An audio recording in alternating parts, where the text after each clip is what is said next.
مولاي صل وسلم دائما أبدا على حبيبك خير الخلق كلهم مولاي صل وسلم دائما أبدا على حبيبك خير الخلق كلهم. Warahmatullahi wabarakatuh. Apa kabar anak-anak sekalian? Kita bertemu kembali pada pembelajaran akidah akhlak pada hari ini. Baiklah, sebelum memulai pelajaran, silahkan kepada ketua kelas untuk memimpin doa.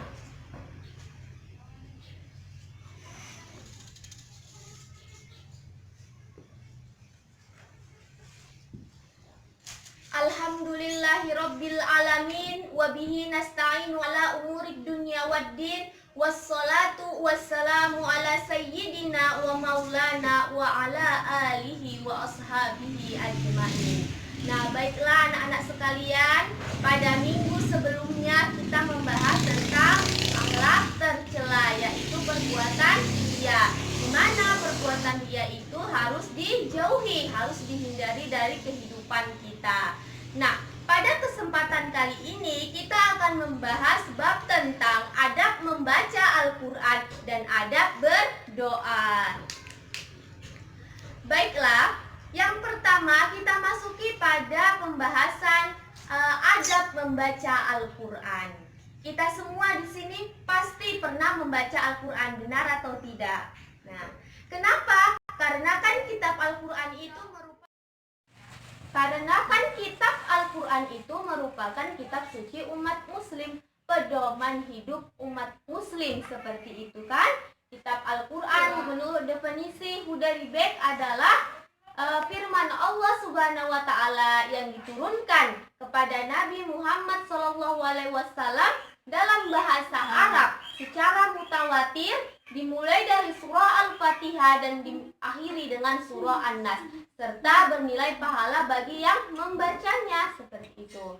Jadi, untuk membaca kitab Al-Quran tersebut ada adab-adab yang perlu kita penuhi, seperti itu. Apa saja adab-adabnya?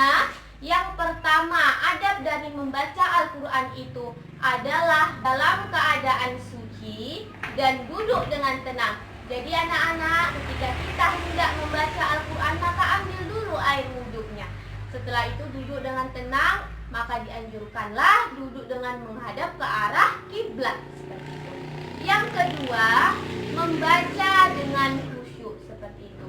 Bagaimana caranya supaya timbul kehusyukan ketika membaca Al-Quran? Adalah dengan menghayati dari ayat yang kita baca tersebut, terlebih lagi ketika kita mengetahui arti dari ayat tersebut, sehingga muncul rasa muhasabah diri, penghayatan terhadap makna dari ayat tersebut, sehingga dapat diaplikasikan dalam kehidupan sehari-hari. Kemudian yang ketiga, adab membaca Al-Quran adalah dengan suara yang bagus. Maka baguskanlah suara kita ketika membaca Al-Quran. Yang keempat adalah adabnya adalah isti'dzah, yaitu ketika sebelum membaca Al-Quran mohon perlindungan diri kepada Allah dari godaan setan, dan jangan membaca Al-Quran yang dengan suara yang terlalu keras ketika ada orang yang beribadah, seperti itu. Kemudian dari adab-adab membaca Al-Quran tersebut, maka kita harus senantiasa mencoba untuk mengamalkannya, ya, seperti itu anak-anak sekalian. Kemudian, dan yang terpenting, tambahan dari adab membaca Al-Quran yang merupakan poin yang sangat utama adalah bacalah dengan tartil. Ingat firman Allah dalam Quran surah Al-Mujammil, warattilil Qur'ana tartila. Bacalah Al-Quran itu dengan tartil. Apa maksud dari kata tartil tersebut? Maksudnya adalah membaca Al-Quran dengan perlahan-lahan, seperti itu, sesuai dengan makharijul hurufnya, sesuai dengan tajwidnya, seperti itu. Karena bahayanya ketika kita membaca Al-Quran tidak sesuai dengan makharijul hurufnya, tajwidnya, maka beda yang kita baca, beda pula artinya. Maka dari itu harus sesuai dengan kaidah-kaidah membaca Al-Quran. sekalian, kita masuki pada poin yang kedua, yaitu adab berdoa. Kita semua di sini pasti pernah berdoa kan? Ya, terkabul atau tidak? Nah, masalah doa tersebut terkabul atau tidak itu kan ada sistem namanya penangguhan.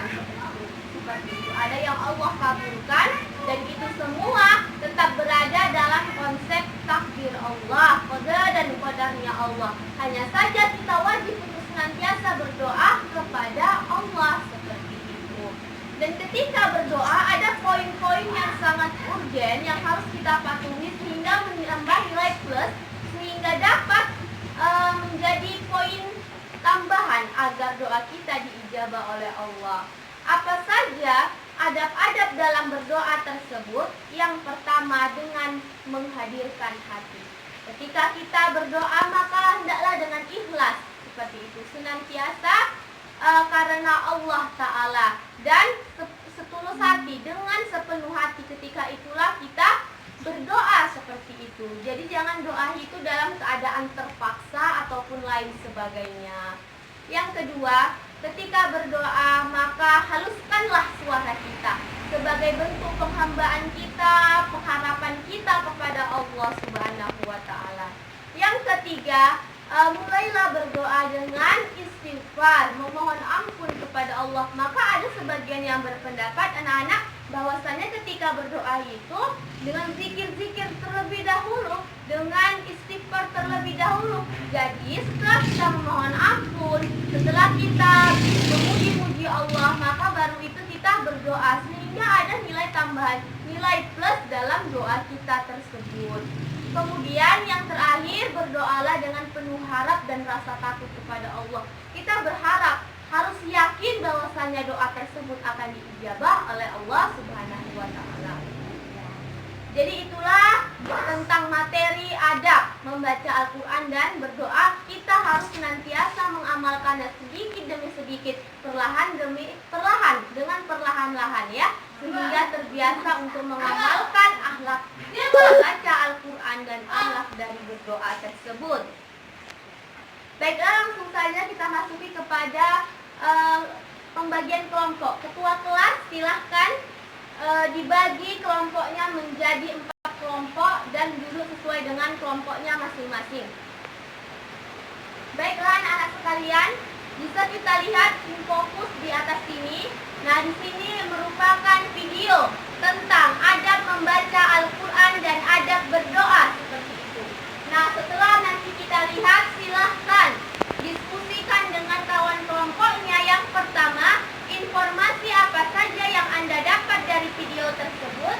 Yang kedua, maka coba analisis apa saja sih perbedaan dan persamaan antara adab membaca Al-Quran dengan adab berdoa. Silahkan kepada kelompok untuk bekerja. Baiklah, setelah kita berdiskusi tadi anak-anak sekalian dengan teman kelompoknya, silahkan satu orang untuk mempresentasikan hasil diskusi kelompoknya seperti itu. Silahkan kepada anak-anak sekalian. Baiklah, alhamdulillah telah selesai pemaparan materi oleh salah satu kawan kelompok seperti itu ya. Baiklah, adapun bagian dari penutup pada hari ini adalah pemahaman tentang materi tersebut. Apakah ada yang ingin bertanya? Dipersilahkan. Baiklah anak-anak sekalian, mungkin ini materi yang dapat saya sampaikan pada hari ini. Adab membaca Al-Quran, adab berdoa seperti itu.